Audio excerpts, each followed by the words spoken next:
Alhamdulillahilladzi ja'alana wa iyyakum minal 'aidin wal faizin wal maghfurin wal masturin kullu amin bi khairin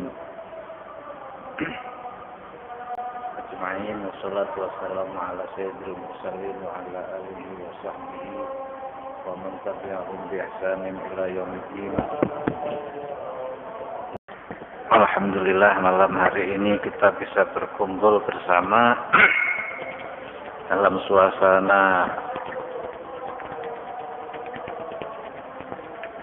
Lailatul Aid, malam Idul Fitri, dan secara pribadi saya sampaikan mohon maaf lahir dan batin, disampaikan kepada semua koordinator wilayah dan semua jamaah. Walaupun malam ini kita memperingati Idul Fitri tidak seperti biasanya karena adanya himbauan pemerintah agar tidak berkumpul untuk menghindari penyebaran virus corona, maka malam ini kita adakan secara sederhana, dan semoga setelah hari raya ini bertambah iman kita, karena Syawal itu artinya rofa'ah, meningkat apanya? Meningkat keimanannya, meningkat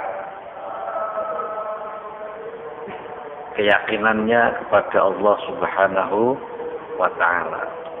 Yang wajib ketika menjelang malam Idul Fitri adalah mengeluarkan zakat fitrah, adapun takbiran, berkunjung ke keluarga, semua adalah sunnah. Yang wajib harus didahulukan yaitu zakat fitrah, dan semoga kewajiban kita semua telah kita laksanakan sebagai kewajiban kita sendiri kepada Allah atau kewajiban kita kepada orang-orang yang kita nafkahi atau keluarga kita. Dan semoga tahun depan kita bisa berhari raya dengan normal, berhari raya tanpa adanya was-was, dan tetap terus berdoa. Semua korwil diharap menyampaikan kepada anggota-anggotanya untuk tetap membaca doa agar segera yang menimpa Indonesia pada khususnya dan dunia pada umumnya segera disingkirkan oleh Allah Subhanahu wa ta'ala. Jadi tidak boleh kita berkeyakinan saya hanya takut kepada Allah, tidak takut kepada corona. Itu orang yang justru tidak mengenal Allah. Takut itu apa? Kegelisahan terhadap masa depan. Nek sedih, kegelisahan terhadap masa lalu. Ini definisi takut secara psikologi, nggih, bukan secara agama. Nek sedih, kegelisahan hati karena masa lalu. Nek takut, kegelisahan hati karena masa depan. Setiap ketakutan ada solusinya. Takut kepada Allah, solusinya mendekat kepada Allah. Takut terkena penyakit, solusinya minta obat. Takut kepada macan, solusinya menghindar dari macan, bukan justru mendekati macan. Jadi nek ana wong kondo aku wedine karo Allah tok, ora wedi karo corona, lillahi ta'ala kabeh-kabeh pangeran, berarti dia tidak mengenal Allah. Wong Allah yang merintah, faidza maritu fa huwa yashfin. Nah, aku lara Allah sing marekke. Tapi dhewe dikon ikhtiar luru apa? Tombol. Takut kejeblukan bom, ya menjauh lari dari bom. Karena ikut perintah Gusti Allah untuk menjaga diri, menjaga nyawa. Paham guys? Itu tidak bisa dipahami. Nah, ana wong kondo aku wedine karo Allah tok caca leboke kandang macan kuwi wani ora. Paham apa wasion? Paham apa wasion? Aku dine karo Allah tok caca turu dampar sepur wani ora. Orang saiki kan ra paham. Paham nggih? Niku takut itu ada solusinya. Nabi Musa takut ketika tongkatnya berubah menjadi ular. Karena Nabi Musa tidak tahu ketika Allah perintah alqi asak, lemparkan tongkatmu. Karena itu wahyu dilempar saja tiba-tiba menjadi ular. Musa takut. Allah bilang la takhaf, jangan takut. Jadi Nabi pun duwe apa? Takut. Jare kiai-kiai iki ngalim ana corona kok wedi. Nabi pun duwe wedi dan wedi kuwi ana solusine. Paham nggih? Takut karo buaya ya sampean aja ambyur ring kali sing ana apa boyone. Justru itu menunjukkan ketakutanmu kepada Allah karena kowe anut perintahe apa Gusti Allah. Dadi ana wong ngomong nang ngarepmu nang wedine karo Allah tok caca leboke kandang asuhan iku ora. Paham nggih? Ora wedi corona, malah medhek corona ya salah. Paham nggih? Jadi takut itu manusiawi yang diberikan oleh Allah dan takut itu ada solusinya. Paham nggih? Solusi wis sing ngomong Gusti Allah ikhtiar. Jadi akeh status-status jangan takut corona, takut hanya kepada Allah. Solusi ini beda, takut kepada Allah malah mendekat kepada Allah. Tapi takut karo macan mendekat atau menjauh? Menjauhi karena anut perintahe. Paham nggih? Takut karo tabrak sepur, turun nang dampar sepur apa ngindar di sepur. Karena anut perintahe Gusti Allah aja bunuh diri kowe. Makane ilmu niku kudu genep antara khauf dan roja, harapan dan kecemasan. Antara takut dan harapan. Paham nggih? Nek sampean ngedirke Allah tok, kowe dadi wong nekat ngawur malah dadine bunuh diri. Kowe terlalu ngedirke karo makhluk ya sampean akhirnya dadi wong putus asa. Makanya harus imbang antara ketakutan dan harapan. Takut kepada Allah. Paham nggih? Dengan cara anut perintah Gusti Allah. Gusti Allah nggawe aturan. Kowe nek takut karo setan, mendekat apa berlindung kepada Allah, menjauh dari setan mendekati Allah, apa malah ngejak gelut karo setan, apa menjauhi setan? Paham nggih? Niku sing ngakon sapa? Dudungan nyora wedi setan berarti tak antemane misalnya, berarti aku ora paham. Memang ini difahami agak sulit nggih antara takut kepada makhluk dan takut kepada Allah. Tapi bukan berarti wong sing ngindar di macan iki lantas wedi karo macan, ora wedi karo Gusti Allah duka kuwi. Karena solusinya berbeda-beda. Wah, asu kok mlayu mbok wedi karo Allah, ya tetep kowe bakal dicokot asu ora. Makane dhewe ikhtiar dan yang menentukan itu Allah Subhanahu wa taala, sehingga balance, keseimbangan. Awon ilmune tanggung mangko didine kok kuwi. Ora petuk bodi, petuk-petuke. Takut kepada Allah kok dibandingkan dengan takut kepada makhluk. Dan takut kepada makhluk itu tidak salah. Asal dhewe solusinya bertawakal kepada Allah. Nganggo masker misalnya, cuci tangan, ya anut perintah Allah. Paham nggih? Tapi hasilnya sing dedekke yang selamat di pandemi Saiki nang Turki nang ngendi si ana nyamuk aneh berbahaya sing luwih ngeri Dik. Corona nggih. Sekali nyamuk kuwi gelem nyokot wong hitungan menit mati, muga-muga ora tekan kene nyamuke nggih. Oh didelok bae sik. Bu nyamuk sing biyen nyokot Namrud murah ora ngerti. Jadi sekali ngungkuli DP nek DP dengu kan 24 jam nek ora segera diatasi mati lagi nyamuk sing nyokot beberapa menit wong itu mati. Ya kita ikhtiar, misalnya nganggo pelindung nyamuk, misalnya nganggo baju sing rapet, tapi sing nyelametke dhewe kuwi Allah, paham nggih? Ana sepur yang dhewe mlayu menghindar, tapi sing nyelametke dudu mlayune dhewe, Allah Subhanahu wa taala. Iki arane keseimbangan. Balancing. Paham nggih? Berpikir dan berzikir.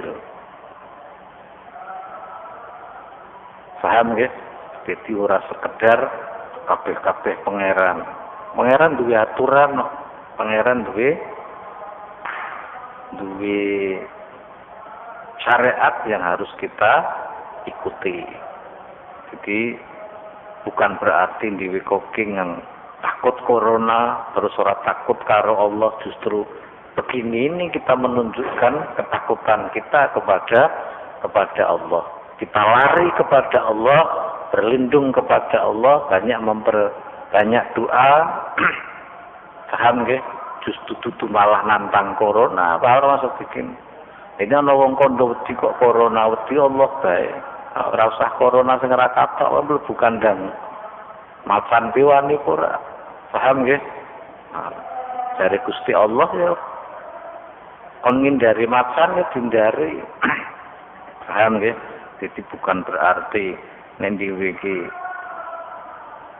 nganggo aturan sesuai anjuran pemerintah, lalu lantas kita ini orang-orang yang berani kepada Allah ya ora. Justru ini menunjukkan ketaatan, ketakutan kita kepada Allah. Paham nggih? Apa meneh sing ngakon pemerintah Gusti Allah yang kondo nang Al-Qur'an, ati Allah wa ati'ur Rasul wa ulil amri. Nah, sing kondo sapa kuwi? Anut anjuran pemerintah, anute karo Gusti Allah. Lah Gusti Allah memang ngongkone salat kita tok. Memang Allah ngongkone salat 5 waktu tok. Perintah Allah akeh nang Al-Qur'an. Paham nggih? Salat Id yo sesuai protokol, hati-hati. Ojo ceramah malah jangan takut corona, takut kepada Allah. Keliru asline. Paham nggih? Wong Allah iki sing apik niku nek wong sufi niku balancing antara harapan dan ketakutan. Bainal khaufi war raja. Bainal khaufi war raja maksudnya antara ketakutan dan harapan. Takut kepada Allah dan kita berharap Allah menyelamatkan kita dengan aturan yang telah ditetapkan oleh para ahli di bidangnya, misal ahli kesehatan, medis, paham nggih? Ojo kabeh-kabeh pangeran malah keliru, kudu khauf dan roja, takut dan harapan ini laksana dua saya. Kowe wedi tok karo Allah, ora wedi corona, ora wedi boya, ora wedi asu, ora wedi macan, bunuh diri kowe. Paham nggih? Ora wedi mati, ora apa-apa kowe wedi mati, carane wedi mati priye? Berlindung kepada Allah dari kematian yang su'ul khotimah. Niku ana solusine kabeh, paham nggih? Setiap takut ada solusinya. Takut fakir, ya bekerja, aja ngemis, ada solusinya. Ora wedi melarat, ora kerja, nyudine karo Allah tok, keliru ora tok. Dan jangan dianggap wong sing kerja iki berarti ora wedi karo pangeran. Paham nggih?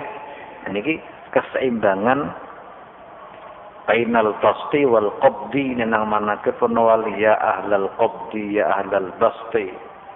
Qabd niku khauf nggih, basti niku raja. Jadi para aulia ini menghadap dengan Allah dengan dua sayapnya, yaitu takut dan harapan, ketakutan dan harapan. Ojo takut terlalu takut bahaya. harapan terlalu pede. Pasti Gusti Allah nglindungi dhewe. Aja kuwatir, Allah Maha Pelindung. Harapan itu sing gedhi ya mbahayake awake. Itu kudu imbang antara ketakutan dan harapan. Dan takut kuwi ora masalah. Nabi-nabi udah takut, tapi ketakutan mereka lantas minta perlindungan kepada Allah. Pemenang yang wis disepakati pemerintah. Ojo anut pemerintah, anute Allah. Lah Allah ngongkon, ati Allah, anut Allah, wa atiur Rasul, anut aturane Rasulullah, wa ulil amri, dan pemerintahmu. Sekarang pemerintahmu senatake, ojo kakean kumpul-kumpul, nek kumpul ya jaga jarak, ya anut, paham nggih? Niku sebuah contoh saja. Metu-metu kon nganggo masker ya anut. Niate anut karo Gusti. Ada dini beda ora usah diperdebatkan. Paham nggih? Ora nganggo masker ya karepmu misalnya, tapi maksudnya jangan gampang menuduh pemerintah iki ngawur kok. Niku sebuah contoh saja, kabeh-kabeh nek didebatke ora nontek. Tapi Allah niku perintahe kathah. Maka pahamilah Al-Qur'an, Al-Hadis sehingga tidak cepat menyimpulkan ketika sesuatu. Paham nggih? Ora gampang apa menyimpulkan berarti ra bener berarti salah.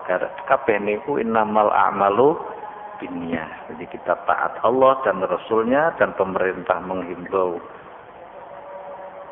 jangan banyak berkerumun dulu, ya kita ikuti dan sampaikan ke anggota-anggota Korwil. Salam dari saya, taqabbalallahu minna wa minkum, taqabbal ya karim, ja'alanallahu wa iyyakum minal aidin wal faizin wal maghfurin. Dan saya mengaturkan banyak-banyak terima kasih kepada semua konco-konco, wabil khusus pengurus dan koordinator wilayah yang menjadi ujung tombak syiar kalimatul la ilaha illallah, menjadi ujung tombak linasri ilmin nafi'ah, menjadi ujung tombak menyebarkan ilmu yang bermanfaat. Semoga langkah-langkah koncopolo koordinator wilayah ini setiap langkahnya dihitung jihad fi sabilillah, karena khidmah kita bukan kepada Taufik bin Ahmad bin Muhammad nih, tapi khidmah kita ini kepada baginda Nabi. Saya juga berkhidmah kepada baginda Nabi melalui khidmah saya kepada Syekhuna Bayi Abdullah Sawangan. Misalnya nggih, dan terus ke atas.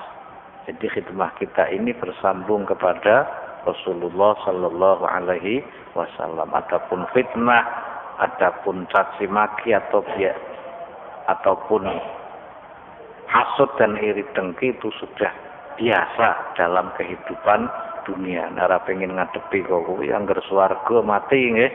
Pengen mlebu swarga apa ora? Hah? Pengen ora warung? Hah? Ngesuk mati gelem ora? Hah? Nan? Apa engko bengi mati alasan? Hah? Mlebu swarga? Hah? Niku paham nggih? Jadi wis biasa dhewe ngadepi prahara macam-macam. Rasulullah wis biasa ngadepi, bahkan mungkin lebih perih dari dhewe nggih. Asyadul bala, coba paling berat ya para anbiya wal mursalin. Cobaane Rasulullah baik dari keluarga, dari orang lain, dari para sahabat yang munafik nggih. Munafik niku bermuka apa? Dua nggih, merono melu, mrene melu.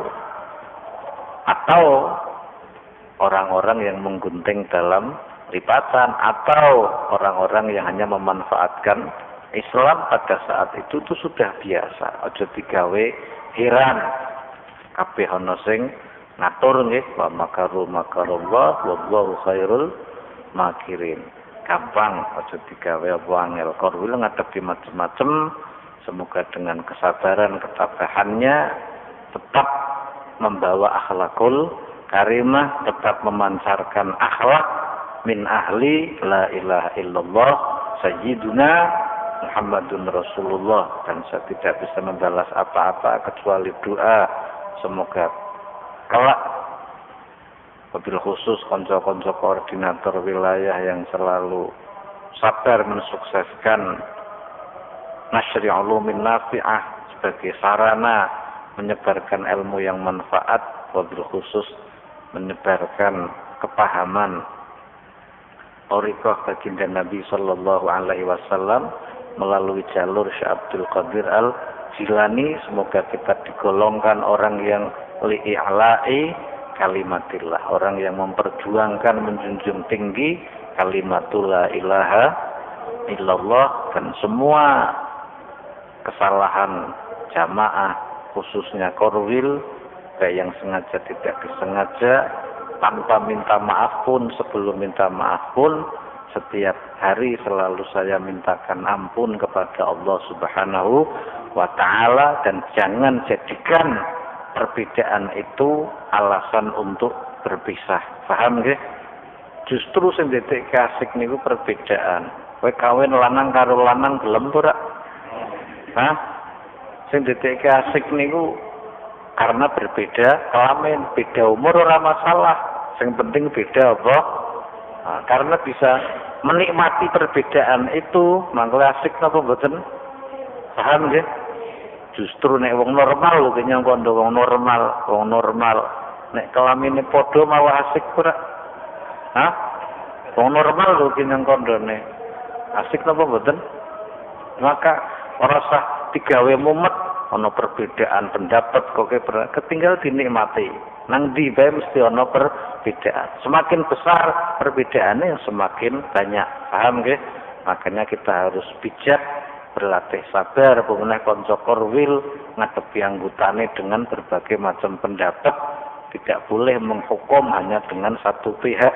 Harus didengar suara dari pihak A, pihak B, sehingga terjadi kesepakatan, terjadi keputusan yang disetujui oleh orang-orang banyak. Paham nggih? Dan semoga apa yang kita hajatkan di dunia wal akhirah dijabai oleh Allah. Saya mendoakan korwil tetap selalu sehat wal afiyah, diberi keluarga yang sakinah mawaddah warahmah, diberi keturunan yang soleh-solehah. Jazakumullah hasanal jaza, jazakumullah khairan katsira. Wabillahi taufiq wal hidayah wal inayah wal afu minkum. Wassalamualaikum warahmatullahi wabarakatuh.